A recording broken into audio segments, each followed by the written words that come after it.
మిత్రులకి జై శ్రీరామ్. మిత్రులారా, పచ్చని పల్లెలో చిచ్చు పెట్టాలని క్రైస్తవులు అన్నమత ప్రచారం చేస్తూ అరాచకం సృష్టిస్తూ ఉంటే ఊరువాడ ఏకమై జై కొట్టి జంగు సైరను మోగించినటువంటి ఆ వైనాన్ని ఈ వీడియోలో చూడండి మిత్రులారా.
చూశారు కదా, ఈ ఘటన కర్నూలు జిల్లా నందవరం మండలము జగ్గాపురం అనే గ్రామంలో డిసెంబరు 28వ తేదీన జరిగింది.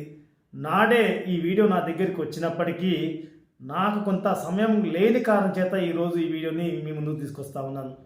ఆ నందవరం మండలము జగ్గాపురం అనే గ్రామం లోపల హిందువులంతా కలిసికట్టుగా ఐకమత్యంగా జీవిస్తున్నటువంటి ఆ పచ్చని పల్లెలో చిచ్చు పెట్టడానికి విదేశీ విష సంస్కృతిని ఆ గ్రామంలో మరి విషం చిమ్మడానికి ఈ యొక్క క్రైస్తవులు ఆ గ్రామం చేరుకొని అన్యమత ప్రచారం చేస్తూ ఉంటే ఆ గ్రామంలో బజరంగ్ దళ్ కార్యకర్తతో పాటు మిగతా యువకులు కూడా ఎందుకు పచ్చగా ఉన్నటువంటి పల్లెలో ఈరోజు మీరు వచ్చి ఈ యొక్క అన్యమత ప్రచారాన్ని కొనసాగిస్తూ ఈ కుటుంబాల్లో ఎందుకు మీరు కలహాలు సృష్టించాలని చూస్తూ ఉన్నారు? హిందువులంటేనే పాపులని, విగ్రహారాధనే తప్పని, కనీసం హిందువుల ప్రసాదం స్వీకరించని మీరు మరి ఎందుకు ఈరోజు ఈ హిందువుల ఇండ్ల వెంట వచ్చి మీ యొక్క అన్యమత ప్రచారాన్ని కొనసాగిస్తూ ఉన్నారు అని చెప్పేసి వారిని నిలదీయడంతో కూడా వారికి ఎక్కడ లేనటువంటి ఆవేశం వచ్చేసింది. ఇక మమ్మల్నే ప్రశ్నిస్తావా, మమ్మల్ని అడ్డుకుంటారా అని చెప్పేసి తనకు సపోర్ట్ ఉన్నటువంటి కొంతమంది క్రైస్తవ జనాలను, అది కూడా ఒక 100 మందికి ఫోన్ చేసి ఆ యొక్క గ్రామానికి రప్పించి ఎవరైతే ఈ యొక్క అన్యమత ప్రచారం అడ్డుకున్నాడో ఆ కార్యకర్త ఇంటిపైకి వీళ్ళు గొడవకు దిగారు. చూడండి మిత్రులారా, మరి వారి ఇళ్లలో వారు ప్రశాంతంగా జీవిస్తుంటే వారి ఇంటి దగ్గరికి వచ్చి వీళ్ళు ప్రచారం చేస్తున్నది వీళ్ళు. మా ఇంటి దగ్గరికి ఎందుకు ప్రచారానికి వచ్చారు, మీకు ఏం హక్కు ఉందని చెప్పేసి ఈరోజు మరి మా సంస్కృతి ధర్మాన్ని మరి విమర్శిస్తూ మా దేవుళ్ళని తిడుతూ ఈరోజు ఇక్కడ ఇలాంటి మరి విద్వేషపూరిత వాతావరణాన్ని ఎందుకు నెలకొల్పుతున్నా అని చెప్పేసి అడిగినందుకు తను 100 మంది దాకా క్రైస్తవులను పిలిపించి కార్యకర్త ఇంటి మీకు దాడికి వెళ్ళారంటే పరిస్థితి ఏ రకంగా ఉందో, వీరి యొక్క ఆలోచన విధానం ఏ రకంగా ఉందో ఒక్కసారి చూడండి మిత్రులారా. ఆ కార్యకర్త ఎక్కడ తన ధైర్యాన్ని కోల్పోకుండా వెంటనే అప్రమత్తమై బజరంగ దళ్ కార్యకర్తలకు, ఇతర హిందూ సంఘాలకు, ఆ గ్రామం నుండి హిందూ యువతకు ఈ యొక్క విషయాన్ని తెలియజేయడంతో కూడా అందరూ జాగృతమై ఐకమత్యంగా కదం దొక్కి 200 మంది అక్కడికి రావడంతో కూడా వచ్చిన 100 మంది క్రైస్తవులు తోకముడి చెక్క నుంచి పలాయనం చిత్తగించారు. ఇక ఇలాంటి ఘటనని ఉపేక్షించేది లేదు. మనము ఐకమత్యంగా ఎలాంటి వివాదాలు లేకుండా జీవిస్తున్న ఈ పల్లెలో ఇలాంటి విదేశీ విష సంస్కృతి ఈ అన్యమత ప్రచారాన్ని కొనసాగించడానికి వీల్లేదు.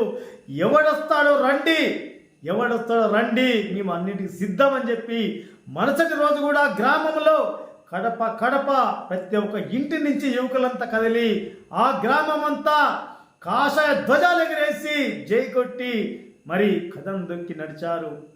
అంటే చూడండి మిత్రులారా, ఒక ఘటనను ఎదుర్కోవడానికి ఈ అరాచక శక్తులు వచ్చేసి అన్యమత ప్రచారం చేసి ఆ ఊర్లో ఉన్నటువంటి మంచి వాతావరణాన్ని నాశనం చేయాలని చూస్తే గ్రామమే కదిలిందంటే చూడండి మిత్రులారా ఎలాంటి చైతన్యం వచ్చిందో గ్రామం లోపల.